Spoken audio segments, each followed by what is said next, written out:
আধা লতা মংগেশকাৰৰ, আধা মহম্মদ ৰফিৰ। কবি প্ৰণৱ কুমাৰ বৰ্মন। প্ৰাণত ঢৌ তোলা গানটোৰ কণ্ঠৰ, আধা লতা মংগেশকাৰৰ, আধা মহম্মদ ৰফিৰ। গানটোৱে বতাহৰ দৰে দিয়ে বা, সূৰ্যৰ দৰে ৰ'দ, ডাৱৰৰ দৰে বৰষুণ।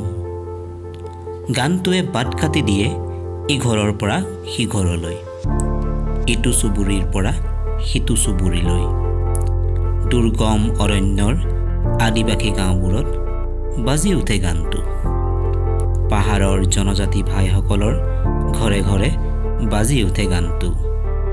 গানটোৰ কণ্ঠৰ আধা লতা মংগেশকাৰৰ, আধা মহম্মদ ৰফিৰ। গানটো গংগাৰ বুকুত গাই মাঝি মজিবুৰ শেখে। গানটো ব্ৰহ্মপুত্ৰৰ বুকুত গাই নাৱৰীয়া পদ্মেশ্বৰ পেগুৱে। গানটো কাবেৰীৰ বুকুৰ নাৱতো ঢৌৱে ঢৌৱে বাজে। আৰৱ আৰু বংগোপসাগৰত গৰ্জন তোলে গানটোৱে। গানটোৱে প্ৰেমক জগাই তোলে লাডাখত। কাশ্মীৰৰ শুকান তেজ লগা বাটতো গানটো বাধাহীন বাজে। কন্যাকুমাৰীক গানটোৱে শীতলতাৰে ধুৱাই যায়। কেৰেলাত পতাকা হৈ উৰে, অৰুণাচলত সূৰ্যোদয়। গানটোৰ কণ্ঠৰ আধা লতা মংগেশকাৰৰ, আধা মহম্মদ ৰফিৰ। গানটো ঈদৰ মেহফিলত ৰজন জনায়। দুৰ্গা পূজা আৰু গণেশ চতুৰ্দশীত আকাশ কঁপায়।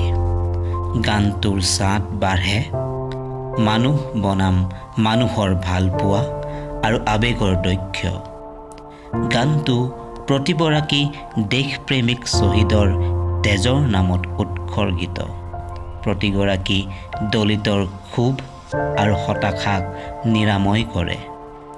প্ৰতিখন পঢ়াশালীৰ চেতনাৰ শ্ৰীবৃদ্ধি হয় গানটোত। আত্মহত্যা কৰিব বিচৰা এজন তৰুণে বিচাৰি পায় জীয়াই থকাৰ অৰ্থ।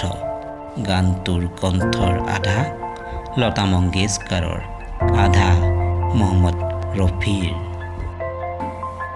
গানটোৱে শিকায় ভোকক জোনাকলৈ ৰূপান্তৰিত কৰিবলৈ, তেজক বিহ্বল কৰিবলৈ শত্ৰুৰ বিপক্ষে। প্ৰতিজন নাগৰিকৰ হাতবোৰ শক্তিশালী হৈ উঠে গানটোৰ বাবে, গানৰ স্বাৰ্থত।